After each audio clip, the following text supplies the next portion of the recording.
What's going on, everybody? Hope you're doing well. You're watching Motion Hoops, and today I am going to give you my predictions for the top 8 in the Eastern Conference. This is basically the 8 teams that I think will make the playoffs and where they will end up in the seeding. And before anybody asks, no, I am not including the play-in tournament teams because I just wanted to do the 8 playoff teams, so just be aware of that. Also, this was very hard to do. The East is very top heavy, and after those 2 teams, it is basically a complete wild card for who ends up where.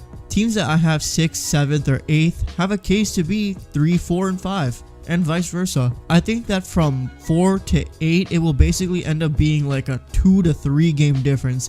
That's how close it will be. So I did my best with that, and hopefully you guys don't roast me too hard because at the end of the day, it's just my opinion. Before we start though, I want to say that most of the people who are watching this video aren't even subscribed to the channel. So if you haven't already, I would appreciate it if you subscribe for more NBA content like this. Also, if you do enjoy this video, please be sure to leave a like. It makes a big difference in helping this channel grow, and I would greatly appreciate it. Okay, now let's get started. Here are my top 8 seedings for the Eastern Conference in the 2022 season. So I actually have the Milwaukee Bucks taking the number 1 seed in the East this year. I know this isn't the popular opinion, but I am a firm believer in this team after last year. I just think that this comes down to the fact that I don't think that this is a team that is going to slack off in the regular season. Even coming off of a championship, they don't sound complacent. They want to go back, so I think that Giannis and the crew are going to put a lot of effort into the regular season, more than you think. The Bucks are always an incredible regular season team, and also their roster is generally the same from last year except for losing PJ Tucker,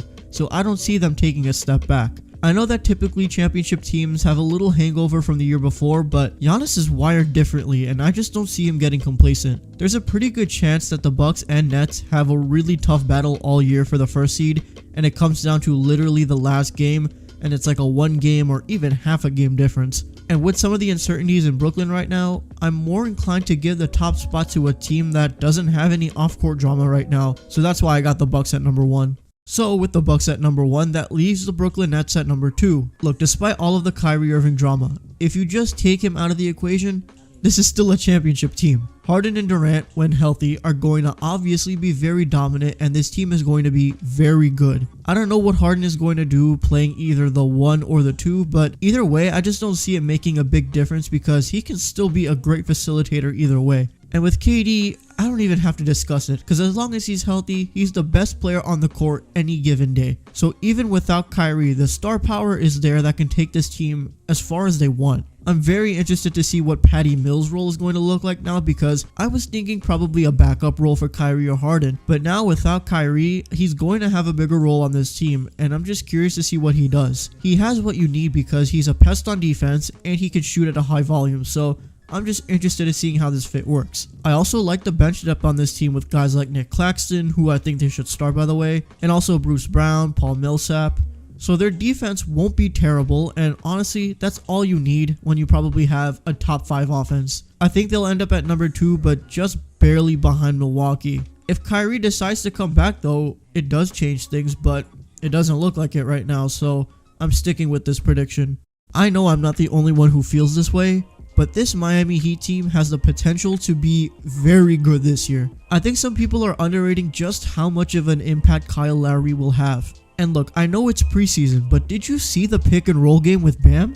I mean, it just looks like the perfect fit, and with more reps, it's going to be even more unstoppable. Having a real point guard is going to do wonders for this team, and we're seeing it already. Adding PJ Tucker is also really good because of the shooting and the defense he provides. Hopefully Duncan Robinson can continue to be the really good shooter he is, and hopefully Tyler Hero can bounce back from a pretty rough second year where he'll probably be providing some scoring off of the bench. Bam is going to have a defensive player of the year type season, and Jimmy is going to be him. The only question I have with this team is depth, but I still don't think it's going to be too bad. So yeah, this team is going to make a lot of noise this year, and they're going to be very fun to watch too. They got ravaged by COVID last season, so hopefully without that being too much of a factor, this team can have a great regular season and finish in the top 3, and I think they will. All of the Ben Simmons talk has led to us basically ignoring the Sixers team and what they look like without him. Apparently he's back in Philly right now, but I still highly doubt he plays. So assuming he doesn't, I still think they'll get the number 4 seed. Joel Embiid is good enough to take this team to a top 5 seed, but the playoffs are going to obviously be a different story. But yeah, Embiid is an MVP candidate who will likely be doing more this season since he'll have to, and he's shown to be dominant again and again, so as long as he's healthy, I don't see that changing. I also really like the lineup that they could have, and also the bench depth. I mean, they were a first seed team for a reason, and as much as Ben Simmons meant to that team, I don't think that the regression will be as bad as some people think. Tobias Harris had a borderline all-star season last year, and hopefully he can continue that. Seth Curry and Tyrese Maxey are solid pieces at the guard spot, so they're in a good spot there. Danny Green, Matisse Thybulle, Furkan Korkmaz are all solid wing guys, so you have that as well. I mean, this team without Simmons is still pretty good, and I could see them being a solid regular season team and finishing with home court in the playoffs. Of course, having Ben Simmons can change their regular season outlook, but to me he's gone, and without him, this team will take a step back, but they will still be very competitive night in and night out. The Hawks were so fun to watch last year, and the way that this young team came out of nowhere and went to the conference finals was special. And the cool thing, if you're a Hawks fan, is that this team is very young and they're going to get better, so a lot of fun times ahead in Atlanta. They didn't do much in the offseason except for extending Trey and also John Collins, which was a bit of a surprise because it looked like they wouldn't, but hey, credit to them, they got it done. This team is very deep and they have talent on all levels. They have the scoring, they have the rebounding, they have the defense. I mean, they have it all. It's crazy how they were one of the worst teams in the league last year until they hired Nate McMillan, and they jumped up to the 5th spot and had an incredible playoff run. And now these guys have a full season with that coach who changed their culture and their direction. They're not going to have that slow start again. Instead, they're going to be competing for a top 5 seed in the conference. I think that we are now entering a tier with a bunch of teams that could be between 5 and 9, and they all could be interchangeable. But with the success that the Hawks are carrying with them heading into the season, and with Trae Young potentially getting even better, I think that they will end up with the 5th seed in the East and make things very interesting in the playoffs. Now this is controversial, I know, but I think the Bulls will just barely avoid the play-in situation and get that 6th spot in the East. The expectations are very high, and for good reason. The Bulls went all out on acquiring the best talent available and have completely revamped their roster. Now it's just all about putting the pieces together. And this is not just because I am a Bulls fan, but I think people are underrating how good they can be. Zach LaVine averaged 27 last year and was very efficient, and now with all of these playmakers, that's just going to lead to more easy buckets for him and more efficient shooting. Lonzo Ball with this incredible court vision and defense is the true point guard that this team needed. DeMar DeRozan is a great wing guy who can initiate offense as well. And then there's Vucevic, who is a solid big man who is going to thrive in this offense. You add that with the solid bench pieces who give you scoring and solid defense, this team has the talent to be a solid playoff team. And when it comes to the issue of defense that everyone seems to talk about, the Bulls were 11th last year in defensive efficiency with a worse team. Now you have more pieces and more defenders on this team. There's no reason to believe that this team is going to be that bad on defense. Honestly, as long as they're just average on defense, the offense is going to be good enough to carry them to success in the regular season. So with that, I think the Bulls will just miss the play-in and be a playoff lock in the 6th spot.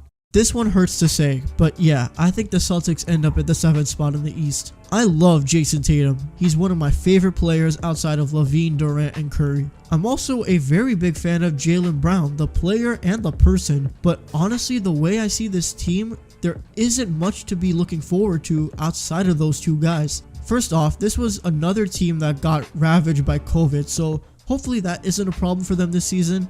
But other than that, I just don't see a lot on this team that makes me believe they're going to be a top team in the East, despite Tatum and Brown being great players. The depth on this team is very suspect to me, especially at guard. Schroeder is decent, but after that, it's Peyton Pritchard and Marcus Smart. Smart's a good defender and Pritchard's a good shooter, but there isn't really a playmaker on this team that's going to help this offense much. Also, the wing depth isn't great either. I mean, there's Grant Williams, Josh Richardson, Willie Hernan-Gomez, Romeo Langford, and Jabari Parker. I mean, outside of the starting 5 that I actually like, when those guys aren't playing, what is this team going to look like? I think Tatum and Brown are superstars that can carry this team to the playoffs, but with the East getting a lot better and the Celtics not making any significant changes outside of their coach, it's hard for me to put them any higher than 7. Unless that duo does ungodly things, I just think that this is where they end up. Now rounding out the top 8, I have the New York Knicks. The Knicks shocked everybody last year when they got that 4th seed in the East. They had a really good regular season and they were fun to watch. Julius Randle was an all-star and the young guys on this team are all taking steps forward and helping this team in so many ways. They're bringing back most of this team while also adding Kemba Walker and Evan Fournier.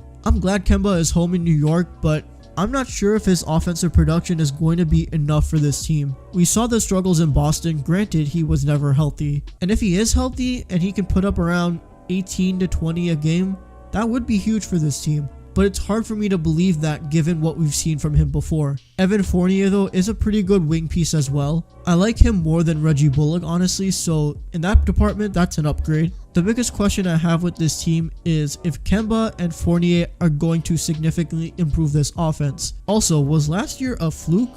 I'm not saying it was, but the East got better and it's going to be tough for them to replicate the magic of last year in my opinion. They're still good enough to be a top 8 team in the East though. I just don't know if they're gonna be as good as last year. So yeah, that's where I have the New York Knicks. So there you have it. That is my top 8 in the Eastern Conference. Bucks, Nets, Heat, Sixers, Hawks, Bulls, Celtics, and Knicks. To be honest, seeds 4 through 8 are interchangeable. I can see these teams ending up either as high as 4 or as low as 8 and 9. I think that it will be a slugfest for these spots because no one's going to want to be in the play-in, but someone's going to have to be. But yeah, this is what I think the East will look like after the regular season and the play-in. Okay, so that's going to wrap up this video. Thank you guys so much for watching. If you did enjoy this video, please be sure to leave a like and also comment down below your thoughts on the East race and what you think the seeding will look like. I'm curious to hear what you guys think, so be sure to let me know. Also, if you haven't already, please be sure to hit that subscribe button for more NBA content and so you don't miss an upload. Thank you guys as always for your continuous support. West predictions coming soon, and I will see you guys in the next one. Peace.